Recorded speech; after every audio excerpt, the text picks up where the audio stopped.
Sugar patients chapati రోటీ కాకుండా సంతృప్తిగా rice కూడా తినవచ్చు.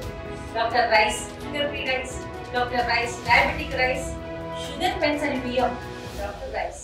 తాడేపల్లిగూడెం ఎమ్మెల్యే ప్రభుత్వ వైపు బొలిశెట్టి శ్రీనివాస్ మనకి మంగళగిరిలో అందుబాటులో ఉన్నారు. ప్రస్తుతం మనతో పాటు ఒకసారి మాట్లాడే ప్రయత్నం చేద్దాం. సార్, సెప్టెంబర్ నుంచి పార్టీ స్పీడ్ పెంచబోతున్నారు. పవన్ కళ్యాణ్ కూడా ఉప ముఖ్యమంత్రి దీని మీద కీలక వ్యాఖ్యలు కూడా చేసిన పరిస్థితి. ఇంటింటి జనసేనని వెళ్ళబోతున్నారు. ఏం చెప్పబోతున్నారు ప్రజలకు? డెఫినెట్గా ఇవాళ ఇంటింటికి జనసేన అనే కార్యక్రమం పూర్తిగా మనం ప్రజల్లోకి వెళ్ళేటప్పుడు ఆ గ్రామంలో ఉన్న సమస్యలన్నీ తీర్చి మనం వెళ్ళాలనే ఉద్దేశంతో మొన్నే మేము కూడా కూటమిలో భాగస్వామ్యంగా వెళ్ళాలని అనుకున్నప్పుడు కూడా పవన్ కళ్యాణ్ గారు ఏంటంటే మినిమం ఇప్పుడు ఒక గ్రామానికి వెళ్ళాలంటే విలేజ్కి రోడ్ లేదు, ఆ రోడ్డు వేయడం జరిగింది. ఆ గ్రామంలో మంచినీటి సదుపాయాన్ని ఏర్పాటు చేయవలసిన అవసరం ఉంది, డ్రైన్లు కట్టవలసిన ఏర్పాటు ఉంది, ఇంకా వీధి లైట్లు కూడా లేవు, పంచాయతీ భవనాల నిర్మాణంలో మధ్యలో ఆపేశారు, రైతు భరోసా కేంద్రాలు ఆగిపోయినాయి. ఇవన్నీ సమస్యలన్నీ అధిగమించాలనే ఉద్దేశంతో మనం చేసే ప్రయత్నం ఇది. అంతే, టైం కాదు. ఆల్రెడీ మనం ఒక్కొక్క గ్రామాన్ని చేసుకుంటూ వస్తూ ఉన్నాం అన్నీ. మరి పవన్ కళ్యాణ్ గారు మరి డిప్యూటీ సీఎంగా కాకుండా పంచాయతీరాజ్ మినిస్టర్ అయిన తర్వాత మరి ఆయన చాలా మార్పులు తీసుకొచ్చారు. అక్కడ విలేజ్ సర్పంచ్కి మ్యాక్సిమం పవర్ ఇవ్వడం, కేంద్ర నిధులు కానీ ఏ నిధులు వచ్చినా సరే సర్పంచ్ నిధుల నుంచి ఖర్చు పెట్టించే విధానంగా ఆ విలేజ్ల్లో డబ్బుని రాష్ట్ర ప్రభుత్వం రాకుండా ఆ విలేజ్లో ఖర్చు పెట్టి పరిస్థితిని తీసుకొచ్చిన వ్యక్తి పవన్ కళ్యాణ్ గారు. మరి ఇవన్నీ కూడా ప్రజల్లో తీసుకెళ్ళవలసిన బాధ్యత మన మీద ఉంది. ప్రజలందరికీ తెలుసు, ఈరోజు ఒక టౌన్ నుంచి విలేజ్కి వెళ్ళాలంటే రోడ్డు లేదు. మరి ఆ పరిస్థితి నుంచి ఇప్పుడు ఫ్రీగా వెళ్ళే పరిస్థితి ఏర్పడింది ఒక్కొక్క కాన్స్టిట్యున్సీలోనూ. ఇంకా పూర్తిగా అవ్వలేదని చెప్పాలి. అయినప్పుడు కూడా వాటి నిధులు వెంటాడుతూ ఉంది. మన పనులు చేయించాం, ఇంకా డబ్బులు ఇవ్వలేకపోతూ ఉన్నాం. మరి ఇవన్నీ కూడా ఒకటొకటిగా అధిగమించి వచ్చే 2-3 సంవత్సరాల్లో ప్రజల్లో ఏదైతే అభిలాష ఉందో దాన్ని తీర్చే విధంగా ఈ కూటమి ప్రభుత్వం తరఫున మేము ప్రయత్నం చేస్తూ ఉన్నాం. అంతేకాదు జనసేన పార్టీ క్రియాశీల పాత్ర పోషిస్తూ ఉంది. అంటే నిన్న ఒక కామెంట్ చేశారు మీరు, టీడీపీ ఎమ్మెల్యేలకి ఉన్న స్వేచ్ఛ జనసేన ఎమ్మెల్యేలకి లేదని చెప్పి ఒక కామెంట్ చేశారు. ఒక ఎమ్మెల్యే ఉండి ఆ కామెంట్ ఎందుకు చేసి అంత కష్టం జనసేన ఎమ్మెల్యేలకి? కష్టాలని మనం చెప్పుకోవాల్సిన అవసరం లేదు. కూటమిలో కష్టాల్లో మాట పట్టింపులు వస్తూ ఉంటాయి, అన్ని సర్దుకుని వెళ్ళవలసిన అవసరం ఉంది. ఇవాళ ప్రజల కోసం మనం కలిసాం కానీ పార్టీల కోసం మేము కలవలేదు, అధికారాల కోసం మేము అంతకన్నా కదవలేదు. మేము స్వతంత్రంగా పోటీ చేసే ఉద్దేశంతో కాన్స్టిట్యున్సీలో అంతా కూడా ఎక్కడా చేయని విధంగా మనం గడిచిన 5 సంవత్సరాలు కూడా పనిచేసాం.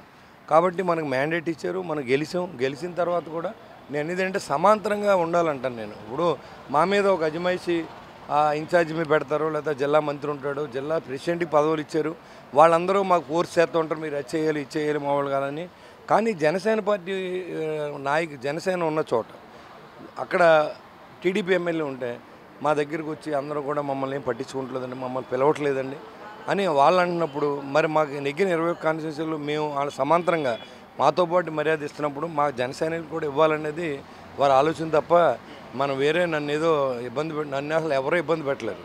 ఎందుకంటే వెరీ క్లియర్, నేనేమి తప్పులు చేయను, ప్రజల కోసం పనిచేస్తాను, ప్రజల కష్టాల్లో ఉంటాను, ప్రజలు ఏ ఇబ్బందులు అక్కడ ఉంటాను. అంటే మీరు నిన్న చేసిన కామెంట్ ఎట్లా ఉందంటే మా జనసేనను టీడీపీ తొక్కుపెట్టే ప్రయత్నం చేస్తుంది అనే ఒక సంకేతం వెళ్ళే విధంగా అనిపిస్తున్నా అనుకోవచ్చు. ఇది ఎలాగైనా అనుకోవచ్చు, అలాగనే అనుకోవచ్చు, లేకపోతే రెండు బలపడి కలిసి ఉండాలని కూడా అనుకోవచ్చు. ప్రెస్కి ఎలా కనపడుతుంది, మాకు ఎలా కనపడుతుంది, మా బాధను మేము తెలియజెప్పవలసిన అవసరం ఉంది కదా, అదే చెప్తాం. అంతేగాని మేము అలా చేయొద్దని హెచ్చరించినట్టు ఏం కాదు. ఇలాంటి కష్టం రానివద్దు, కూటమి ఎక్కువ రోజులు కలిసి ఉండాలి, రాష్ట్రం బాగుండాలంటే అందరూ కలిసి ఉండాలని ఇండికేషన్ చెప్పవలసిన అవసరం ఉంది. పడిందన్నీ మనసులో పెట్టేసుకుని కుళ్ళిపోయి ఒకరినోటి పొడుచుకోవడం కంటే ఉన్న విషయాన్ని అధిష్టానం చంద్రబాబు నాయుడు గారు కానీ లోకేష్ గారు కానీ అంతా ఓకే. కానీ కింద స్థాయిలో ఉన్న నాయకులు ఆ మంత్రుల దగ్గరికి వెళ్ళడం, లేకపోతే అక్కడ ఉన్న జిల్లా ప్రెసిడెంట్లు ప్రతిదానికి ఇన్వాల్వ్ అవ్వడం, మీరు అలా చేయండి ఇలా చేయండి, అదే పరిస్థితి మాకు కూడా ఉండాలి కదా అంటున్నాను. అంతే. సొసైటీ చైర్మన్లు కావచ్చు, లేదా మున్సిపల్ చైర్మన్లకు సంబంధించి మీ నియోజకవర్గంలో కూడా ఒక కాంట్రవర్సీ నడుస్తుంది. పోటాపోటీగా టీడీపీ జనసేన పట్టుబడుతున్న సీటు కోసం అనే కామెంట్ కూడా నడుస్తుంది. ఏం చెప్తారు దానికి? అంటే ఈ పరిస్థితి చూసుకుంటుంది, అది లైజనింగ్ కమిటీ చూసుకుంటుంది, మాకేం సంబంధం లేదు. మేము ఇచ్చే పేర్లు మేము ఇస్తాం, వాళ్ళు ఇచ్చే పేర్లు వాళ్ళు ఇస్తారు, వాళ్ళు ఇచ్చిన దానికి మనం ఒబే చేయాలి. లైజనింగ్ కమిటీ మాట్లాడుతుంది, వాళ్ళే ఇస్తారు. ఇప్పుడు ఎవరి ఆలోచన వాళ్ళకి ఉంటుంది, ఎక్కడ ఎలా ఎవరికి చేయాలనేది. నేను కూడా ఎమ్మెల్యేగా నాకు కొన్ని అధికారాలు ఉంటాయి, నా అధికారాన్ని వాడుకుని నేను ఇచ్చాను. వాళ్ళు ఏమి ఇచ్చుకుంటారో నాకు తెలియదు, వాళ్ళు ఇస్తే నాకు ఇవ్వాలి, నాకు ఇస్తే ఇద్దరు కలిసి మాట్లాడతాం. మీరు మాకు వేరే ఇవ్వండి అంటే కరెక్ట్ కాదని నా ఉద్దేశం. అంటే కొవ్వూరు సంబంధించి టీవీ రామారావు రోడ్డు మీదకి వచ్చి నిరసన వ్యక్తం చేస్తారు. అంటే సొసైటీ స్థానాలకు సంబంధించి జనసేనకి అక్కడ ప్రాముఖ్యం లేకుండా చేస్తున్నారు, కనీసం మాకు చెప్పకుండా ఇది జరిగిపోయిందని చెప్తున్నారు. కానీ ఆ పార్టీ అధిష్టానం మాత్రం ఇది కూటమి స్ఫూర్తికి వ్యతిరేకంగా ఉందని చెప్పి ఆయన వెంటనే సస్పెండ్ చేసిన పరిస్థితి. అంటే కనీసం ఆయన్ని సంప్రదించకుండా సస్పెండ్ చేయని ఎట్లా చూస్తారు అసలు?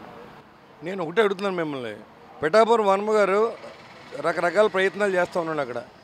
మరి వాళ్ళకి తెలుగుదేశం పార్టీ నుంచి ఏమన్నా మీరు అడిగారు వాళ్ళని ఎప్పుడైనా? జనసేన పార్టీని ఒక మీడియా లేదు, జనసేన పార్టీని ఎక్కడికక్కడ తొక్కాలనే ఉద్దేశం మీడియా కూడా ప్రయత్నం చేస్తూ అంటాను నేను. మీరు ఏం సమాధానం చెప్తారు చెప్పండి? మీరు ఎందుకు అడగరు? పిఠాపురం వర్మ విచారణ చేసినప్పుడు అక్కడ మంత్రి వెళ్ళి వాళ్ళ ఇంట్లో మీటింగ్ పెట్టాడు మొన్న. మరి అడిగారా మీరేమన్నా? అడిగిరండి, అప్పుడు నేను చెప్తాను. మీరు అడగండి, మీరు ప్రెస్ అయితే అందరిని అడగండి. ఇప్పుడు మేము సస్పెండ్ చేసుకుంటూ వెళ్తున్నాం, తప్పు చేసినా సస్పెండ్ చేస్తున్నాం, గేట్ దాటితే సస్పెండ్ చేస్తున్నాం. మా నాయకుడు కట్టుబడి ఉన్నాడు కూటమికి. మరి వాళ్ళు చేసింది మీరు ఎందుకు అడగరు? అంటే మీరు కూడా ఆలోచించుకొని అడగాలి. మీడియా ముందు వచ్చి మాట్లాడితే బలం రాదు. మనం ఎక్కడైనా బలహీనంగా ఉంటే తెలియజెప్ప అధిష్టానికి చెప్పే ప్రయత్నం అంతే తప్ప ఎవరితోని గొడవలు పడాలనే ఆలోచనలో మేము పనిచేయట్లేదు. ఈ పదవి అనేది నాకు ఇంటి ముక్కుతో సమానం. అంటే కేవలం జనసేన ఎమ్మెల్యేలు ఉన్న చోట టీడీపీ ఆధిపత్యం ప్రవర్తిస్తుంది, లేదా మొత్తం ఓవరాల్గా టీడీపీ ఆధిపత్యం చెలాయిస్తుంది అనుకుంటున్నారా మీరేమో? మీకేమనిపిస్తుంది? మీకు మీడియాగా మీరు జస్ట్ షేర్ చేసుకుందాం. ఇప్పుడు నాకు అనిపించింది నేను చెప్తాను, మీకేమనిపిస్తుంది చెప్పండి. మీరు నిన్న చేసిన కామెంట్ చెప్పాలి. మీకేమనిపిస్తుంది అది చెప్పండి, నేను చెప్తాను. అంటే మీ ఒపీనియన్ అయితే నేను ఒకటే అడుగుతున్నాను, మీరు నన్ను ప్రశ్న అడిగారు, అడగొచ్చు, నేను కూడా మిమ్మల్ని అడగొచ్చు. మీకేమనిపిస్తుందో చెప్పండి. ముందు న్యాయంగా వెళ్ళిపోతుంది, వాళ్ళందరినీ బాగా చూస్తున్నారు, జనసేన వాళ్ళందరినీ ఎత్తి మీద పెట్టుకుంటున్నారని మీకు అనిపిస్తుందా? అంటే కొవ్వూరు విషయం చూసినప్పుడు అలా అనిపించలేదు అనేది. అంటే ఏం కోరుకుంటారంటే ఫైనల్గా మీరు? అంటే జనసేనకి ప్రాముఖ్యత అంతా సమానంగా ఉండాలి, ప్రాతినిధ్యం అందరికీ సమానంగా ఉండాలి, అందరినీ గౌరవించాలి, గౌరవంగా చూసుకోవాలి. అందరూ ఒకటే, కూటమి అంటే అన్ని పార్టీలు ఒకటే, బీజేపీ, జనసేన, తెలుగుదేశం కలిసి ప్రయాణం చేయాలనే ఉద్దేశంతో మేము ఉన్నాం. అదే ప్రయత్నం మేము చేస్తూ ఉన్నాం. కాన్స్టిట్యూషన్ అదే చేస్తున్నాను. పట్టుబడుతున్నానంటే పట్టుకొని నాకేం సంబంధం లేదు. నేను ఎమ్మెల్యేగా నా ధర్మాన్ని నేను నిర్వర్తిస్తాను అంతే. స్థానిక సమస్యలు, స్థానిక నాయకులకు సఖ్యత లేకపోవడం వల్ల ఇదంతా జరుగుతుంది అనుకోవచ్చు, లేదంటే పార్టీ ఇరు పార్టీల అధినేతలు ఈ విషయాలను పట్టించుకోవట్లేదు అనుకుంటారు? ఇరు పార్టీల అధినేతలు చాలా కరెక్ట్గా ఉన్నారు. ఈ చంద్రబాబు నాయుడు గారు కూడా చాలా బాగానే అందరినీ చూసుకెళ్ళమని చెప్తున్నారు. మధ్యలో కొంతమంది వాళ్ళు సీట్ రాకపోతేనో లేదా ఇంకోటి వాళ్ళ బరస్ట్ అయితే అయి ఉండొచ్చు, ఎవరి బాధ వాళ్ళకు ఉంటుంది, అది కూడా నేను తప్పు పట్టను. కానీ మనల్ని ఏదో చేసేయాలనే ఆలోచన మంచిది కాదని నేను చెప్తున్నాను అంతే. అంటే మీరు ఇప్పుడు సెప్టెంబర్ నుంచి ఇప్పుడు స్ట్రైక్ 100% స్ట్రైక్ రేట్ ఇచ్చారు జనసేన పార్టీ. భవిష్యత్తులో కూడా ఇంకా సీట్లు పెంచే ఆలోచనలో ఉన్నారు. ఇప్పుడు ఇలాంటి కాంట్రవర్సీలు రావడం కూటమి భవిష్యత్తులో దెబ్బకొట్టే అవకాశం ఏమైనా ఉందంటారా? కాంట్రవర్సీ ఏమి లేదే. రాజకీయాలు అన్నీ అడుగుతారు. రాజకీయాల్లో ఎవరు కాంట్రవర్సీ మాట్లాడారు? ఏంటి కాంట్రవర్సీ అది? అంటే మీకు జీతం ఇవ్వడు మీ యజమాని, మీరు వచ్చి మాకు ఆర్టీవీ మా నుంచి డబ్బులు ఇవ్వట్లేదని చెప్తారు, మీ ఇబ్బంది చెప్తారు, అది కాంట్రవర్సీ కాదు. డబ్బులు అడుగుతారు, జీతం అడుగుతారు. అదేవిధంగా మాకున్న ఏదైతే మా ప్రివిలేజ్, మాకు ఏదైతే హక్కులు ఉన్నాయో దాన్ని మేము అడుగుతాం అంతే. అంతేగాని నో కాంట్రవర్సీస్. కాంట్రవర్సీ అయితే డైరెక్ట్గానే మాట్లాడతాం, ఇండైరెక్ట్గా మాట్లాడే అలవాటు నాకు లేదు. మీరు చెప్పలేరు, ఇక్కడ ఏం జరుగుతుందో మీరు చెప్పలేరు, ప్రెస్ వాళ్ళు వచ్చి అడుగుతారు. మీరు చెప్పండి, రాష్ట్రంలో ఏం జరుగుతుందో చెప్పండి, మేము చెప్తాం సమాధానం. డిబేట్ పెట్టండి, ఆ 21 మందిని వాళ్ళకి కూర్చోబెట్టి పెట్టండి, అక్కడ ఉన్న నాయకులు పిలవండి. ఇది మొత్తంగా జనసేన ఎమ్మెల్యే తాడేపల్లి ఎమ్మెల్యే బొలిశెట్టి శ్రీనివాస్ చెప్తున్నారు. ఏదైతే కూటమిలో చిన్నపాటి లోపాలు ఉండటం వాస్తవం, కానీ అడగాల్సిన హక్కు మాకుంది కాబట్టి ఆ విషయాలు అడుగుతున్నాం. దీని మీద ఇటు పార్టీ అధినేతలు కూడా ఒక క్లారిటీతో ఉన్నారు. కూటమి అంటే స్థానికంగా ఉన్నటువంటి చిన్న చిన్న సమస్యలు తప్ప కూటమిలో ఎక్కడా కూడా ఇబ్బందులు ఏమైనా భవిష్యత్తులో ఖచ్చితంగా కూటమి కొనసాగుతుందని చెప్పి ఆయన కూడా చెప్తున్న పరిస్థితి. విజయతో మన టీవీ మంగళగిరి నుంచి. తెలుగులో న్యూస్ కి ఫాస్టెస్ట్ యాప్ ఇప్పుడు టోటల్లీ న్యూ అవతార్లో జస్ట్ 5 seconds లో కంప్లీట్ న్యూస్. సోషల్ మీడియాలో ట్రెండ్స్ కి one stop solution. Live TV app voice search option తో ఇప్పుడే డౌన్లోడ్ చేయండి లేదా అప్డేట్ అయిపోండి. యాప్ లింక్ డిస్క్రిప్షన్ లో ఉంది.